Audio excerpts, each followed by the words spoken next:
చాలా దురదృష్టకరమైనటువంటి సంఘటన. మన గౌరవ ముఖ్యమంత్రి రేవంత్ రెడ్డి గారు ప్రాతినిధ్యం వహిస్తున్నటువంటి కొడంగల్ నియోజకవర్గం దుద్యాల్ మండలం లగచర్ల గ్రామం లోపల మన గౌరవ కలెక్టర్ గారు ప్రతీక్ జైన్ గారు ఒక ఇండస్ట్రియల్ కారిడార్ ఏర్పాటు చేయడానికి ప్రజాభిప్రాయ సేకరణ చేయడానికని గ్రామస్తులతో మాట్లాడడానికని వస్తే అక్కడ ఉన్నటువంటి బీఆర్ఎస్ యూత్ లీడర్ బేగమోని సురేష్, అతను మండల్ యూత్ ప్రెసిడెంట్ బీఆర్ఎస్, అతను ఉద్దేశపూర్వకంగా కలెక్టర్ని తప్పుదో పట్టించి ఎక్కడైతే మూకుమ్మడిగా దాడి చేయాలనే ఉద్దేశంతో కలెక్టర్తో పాటు అధికారులందరినీ కూడా ఎక్కడైతే పబ్లిక్ హియరింగ్ చేయాలనో అక్కడ కాకుండా వేరే ప్రదేశానికి రమ్మని రిక్వెస్ట్ చేస్తే కలెక్టర్ గారు ఒక మంచి మనసున్నటువంటి వ్యక్తి, తాను ప్రజల దగ్గరికి వెళ్ళాలి వినాలి అని అక్కడికి వెళ్ళినప్పుడు మూకుమ్మడిగా దాడి చేయడం అనేది చాలా బాధాకరం. ఎందుకంటే ఇతను బీఆర్ఎస్ యూత్ ప్రెసిడెంట్ కాబట్టి ఇతనికి బీఆర్ఎస్ నాయకులకు గట్టి సంబంధాలు ఉన్నాయి.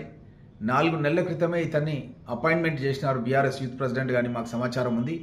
దీనిపైన ప్రభుత్వం అన్ని కోణాల్లో కూడా దర్యాప్తు చేస్తుంది.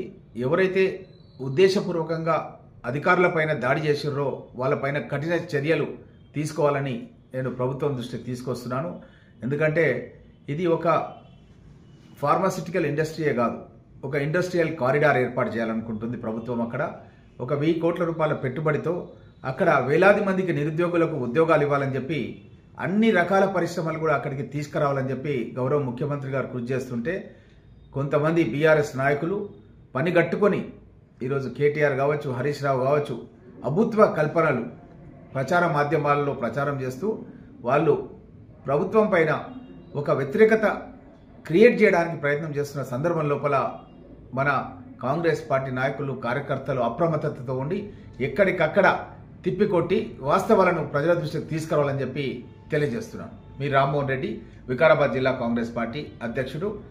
ఈరోజు ఒక వీడియోను కూడా మీ ముందుకు చూపించదలుచుకున్నాను. బోగమోని సురేష్ కలెక్టర్ గారిని ఏ విధంగా రిక్వెస్ట్ చేసి తప్పుదో పట్టిస్తుందని చెప్పి మనం వీడియోలో చూపిస్తున్నాం. ఒక నటుడు కూడా అంత పెద్దగా యాక్టింగ్ చేయలేడు, ఆ విధంగా యాక్టింగ్ చేస్తూ కలెక్టర్ని తప్పుదో పట్టించామన్నది చాలా బాధాకరం. మంచి అధికారులని కోల్పోయే ప్రమాదం ఉంది ఈ విధంగా దాడులు చేస్తే. కాబట్టి ఎక్కడికక్కడ కాంగ్రెస్ పార్టీ నాయకులు కార్యకర్తలు అధికారులకు అండగా నిలవాలని చెప్పి కోరుతున్నాను.